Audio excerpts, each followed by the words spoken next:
Oi, eu sou a aluna Maria Vitória e hoje eu vou falar um pouco mais sobre o SUS. O Sistema Único de Saúde é um dos maiores e mais complexos sistemas de saúde pública do mundo, abrangendo o atendimento mais simples até o mais complexo. Com a criação do SUS, proporcionou o acesso universal ao sistema público de saúde sem discriminação, atenção integral à saúde e não somente aos cuidados assistenciais. Passam a ser direito de todos os brasileiros, desde a gestação e por toda a vida, com foco na saúde com qualidade de vida, visando a prevenção e a promoção da saúde.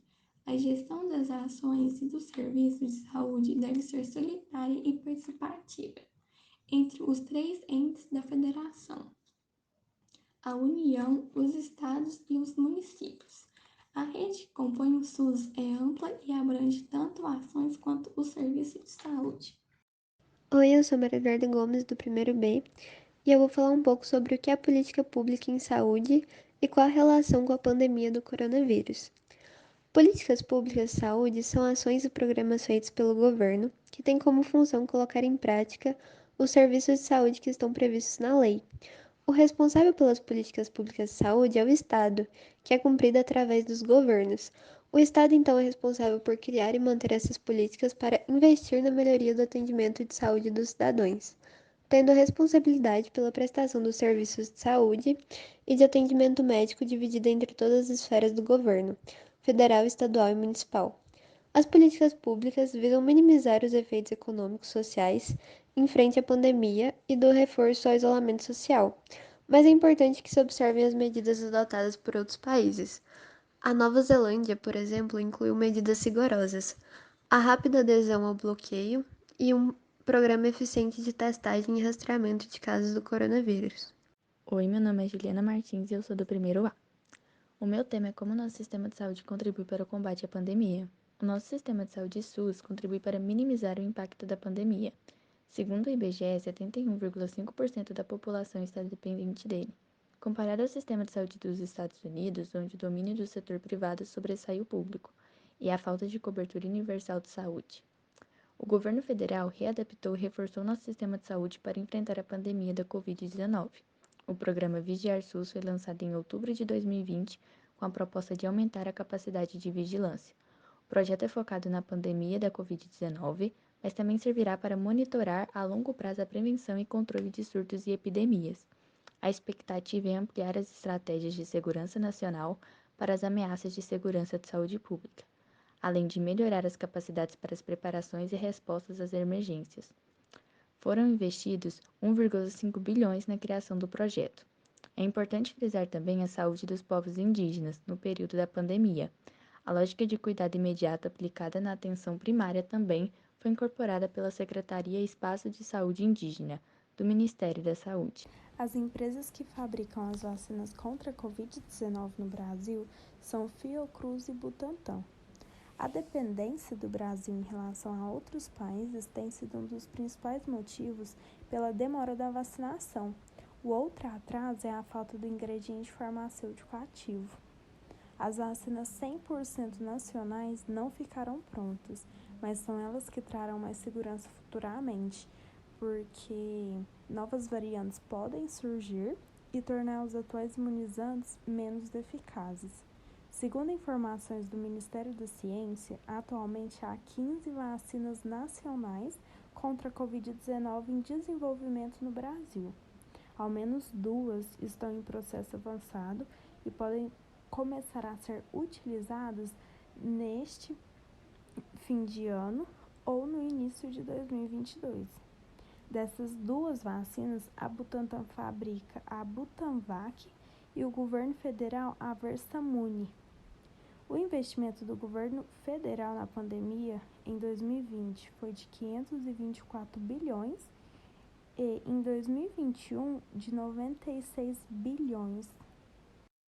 Oi, eu sou Cauã Carlos, do primeiro B, e hoje eu vou falar sobre a história da vacina no Brasil. A primeira vacina a chegar ao Brasil foi a vacina da varíola, criada por Edward Jenner, em 1796. Ela foi trazida pelo Marquês de Barbacena de Portugal para o Brasil, chegando aqui em 1804 e colocada em prática na Bahia.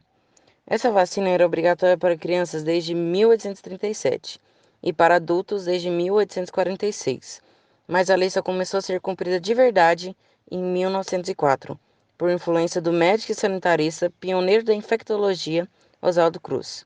Com a obrigatoriedade da vacina da varíola imposta por Oswaldo, a população tinha suas casas invadidas por médicos e militares, e na cidade estavam acontecendo construções de grandes obras públicas, que causavam desigualdades sociais. Por esses motivos, a população se revoltou, e entre 10 e 16 de novembro de 1904, as camadas populares do Rio de Janeiro saíram às ruas para enfrentar os agentes da saúde pública e a polícia. No fim, os militares conteram a revolta, e a vacinação se tornou opcional. O saldo total desse episódio foi de 30 mortos, 110 feridos, 461 deportados para o estado do Acre e 945 pessoas presas. Quando o presidente Rodrigues Alves assumiu seu cargo, em 1902, a cidade do Rio de Janeiro estava um caos. As ruas estavam cheias de lixo, a cidade era mal planejada e doenças proliferavam, como, por exemplo, a febre amarela, a peste bubônica e a varíola. Para resolver isso, o presidente nomeou o engenheiro Pereira Passos para prefeito e o médico Oswaldo Cruz para diretor da saúde pública.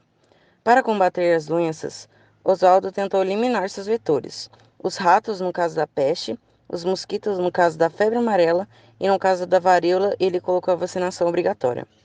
Ele teve bons resultados. Com a captura dos ratos, a epidemia de peste bubônica no Brasil pendurou até 1907. As mortes por febre amarela, que em 1902 chegavam a cerca de 1.000, baixaram para 48 em 1909. Não era registrada na cidade do Rio de Janeiro mais nenhuma vítima de febre amarela e em 1904 cerca de 3.500 pessoas morreram de varíola. Com a vacinação, em 2 anos, esse número caiu para 9. Em 1908, uma nova epidemia leva os números de óbitos para cerca de 6.550 casos, mas em 1910 é registrada uma única vítima. Em abril de 1971, 19 moradores da Vila Cruzeiro foram os últimos a terem varíola no Brasil. Oi, eu sou a Rafaela Moreira e eu sou do segundo J e eu vou falar sobre quais argumentos as pessoas utilizam hoje para não tomar a vacina. Há diversos fatores que levam as pessoas a não quererem se vacinar.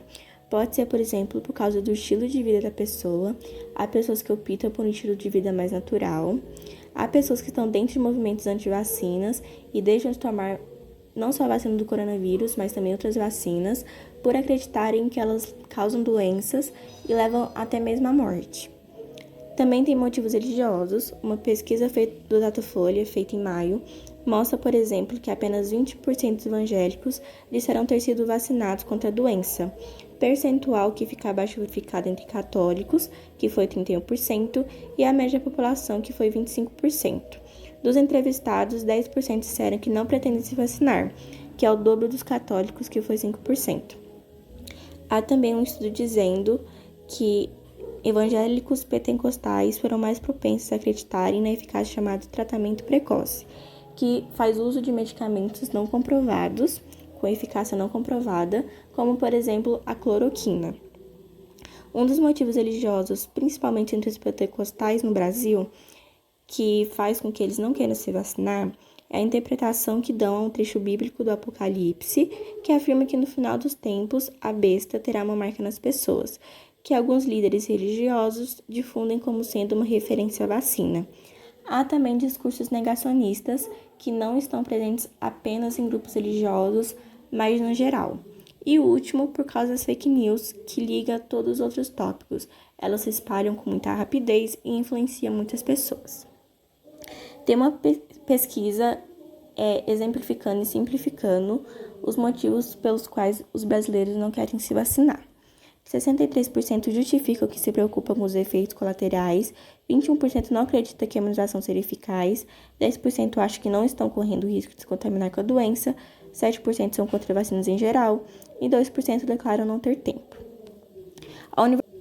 A Universidade Federal de Minas Gerais olhou de perto a evolução da doença em infectados por diferentes variantes internados no estado. Entre os pacientes que não sobreviveram, 67% não estavam vacinados, 22% tinham apenas uma dose ou menos de 15 dias da segunda e apenas 11% completaram o esquema de vacinação contra a Covid. O Brasil começou a campanha nacional de vacinação com 6 milhões de doses da vacina Coronavac. Foram distribuídas para o país apenas 5.994.560 doses da vacina. Cerca de 15% das vacinas foram destinadas a populações indígenas vivendo em terras indígenas. O restante da vacina foi destinado a um público que, na primeira etapa, é composto de profissionais de saúde e população de instituições para idosos deficientes. Em Uberlândia, o cadastro para adolescentes de 12 a 17 anos já foram aberto. Deixarei também um link onde tem um mapa, você clica no estado e aparecem informações da vacinação do estado que você selecionou.